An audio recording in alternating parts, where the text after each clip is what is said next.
I've always been a rule breaker and a rebel, and I love creating my own game.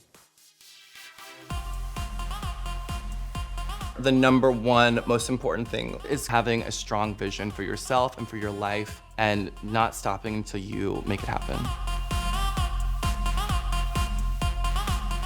Hi everyone, it's me, Violet Chachki. I'm 28 years old. I currently live in Los Angeles, California. I'm an international drag superstar and a self-proclaimed fashion icon. Violet is confident, sexy, aesthetic-driven, glamorous. I really have my signature face that's sort of vampire-esque, really arched eyebrows, grayscale with a red lip. It's just a really simple, clean face. It's true to my aesthetic and classic, and that way it's kind of timeless. For me, drag has always been about rebellion and also escapism. I think being able to creative direct your own world is super powerful, and it's beautiful.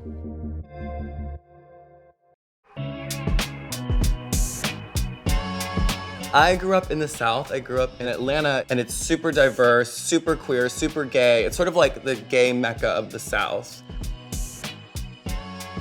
I went to a Catholic school, and it was almost even more apparent wearing a uniform that I was different. I just stood out. I was constantly getting in trouble, constantly trying to break the rules. I just like transformation, I like glamour, I like the creativity that goes into it. I was always really creative as a child. So my drag aesthetic is really driven by glamour and vintage aesthetics as well as fetish aesthetics. One of my favorite things to do is to kind of find vintage pieces and either get them reproduced in my size or kind of take elements from them and recontextualize them in new ways. Here's a good example. So this is a vintage pattern, and I had the pattern adjusted to my size. It's from the 40s, but you can kind of tell by the pattern alone how vintage, like true vintage it is. Even when I was coming up in the drag scene, I was known as sort of the rule breaker, the rebel, the bad girl.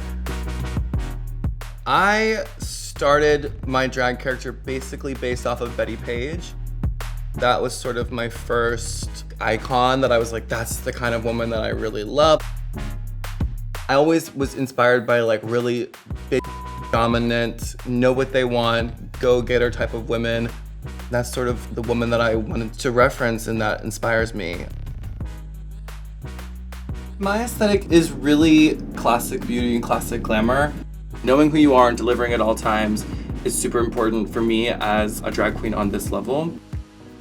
I started watching Drag Race, I think in 2009, and I auditioned for season 6, and I didn't get on. And I auditioned for season 7, and I got on. Drag Race is a huge opportunity for us to elevate drag culture, to tell our stories, and it really is a career maker.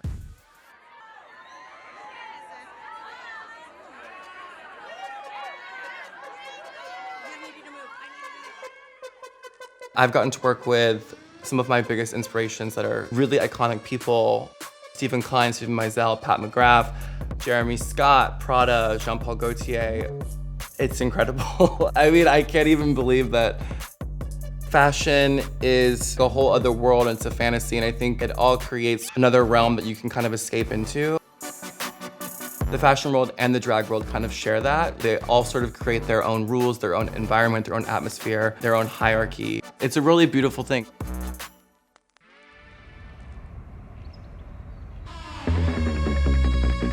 This weekend, all thanks to Miss Coronavirus, we are doing a drag drive-in show.